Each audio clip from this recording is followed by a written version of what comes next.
Face à l'immensité impitoyable du désert, où chaque ombre peut cacher une mort rapide, une petite société a bâti sa survie sur un pacte silencieux.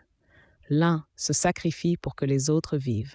Non pas par héroïsme, mais par une nécessité évolutive, un membre de la famille se dresse, sentinelle immobile, tandis que la vie frénétique de sa colonie se déroule à ses pieds.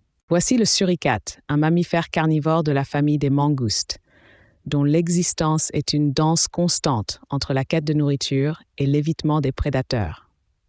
Ces créatures, à la silhouette élancée et aux grands yeux alertes, mesurent environ 25 à 35 cm de long, sans compter leur queue de 17 à 25 cm, utilisée comme balancier pour maintenir leur équilibre lorsqu'ils se tiennent debout.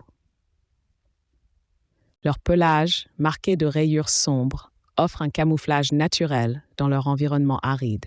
Mais c'est leur comportement social d'une complexité rare qui les distingue, notamment cette capacité unique à déléguer la vigilance à un individu, même au détriment de sa propre alimentation.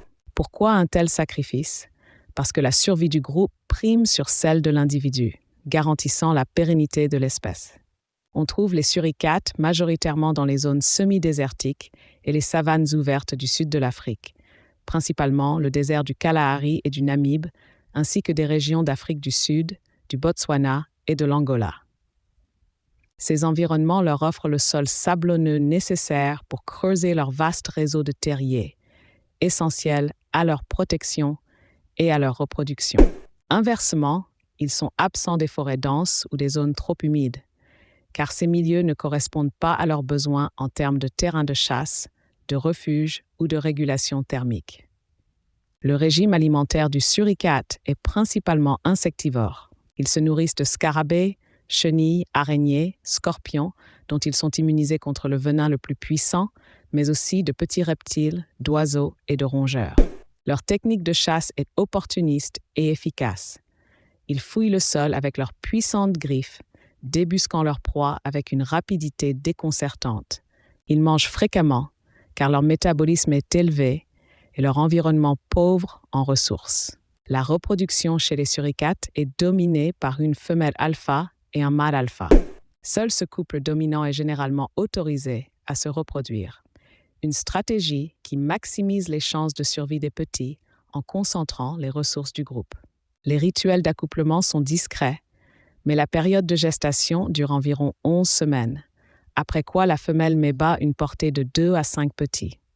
Le soin des jeunes est une affaire collective.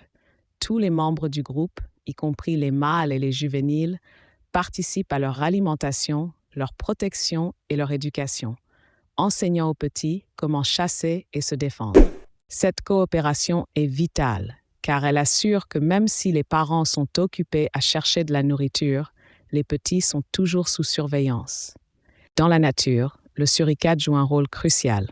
En fouillant le sol, il contribue à l'aération de la terre et aide à contrôler les populations d'insectes et de petits animaux, agissant comme un régulateur naturel de l'écosystème.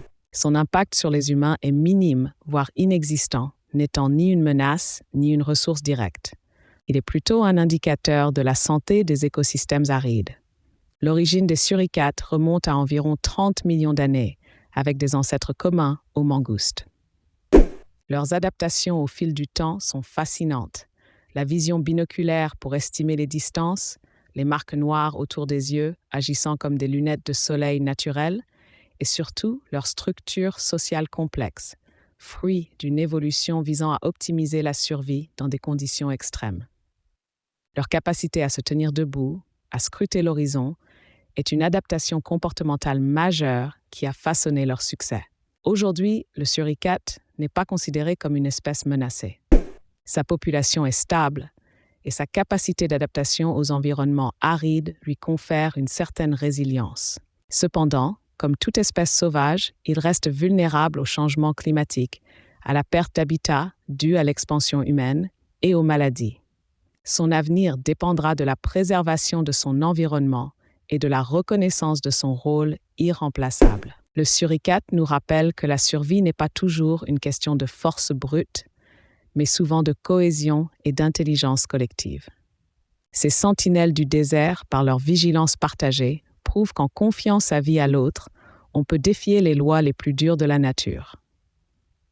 Leur existence est un témoignage vivant de la puissance de la coopération, une leçon gravée dans le sable sous le regard perçant d'une sentinelle.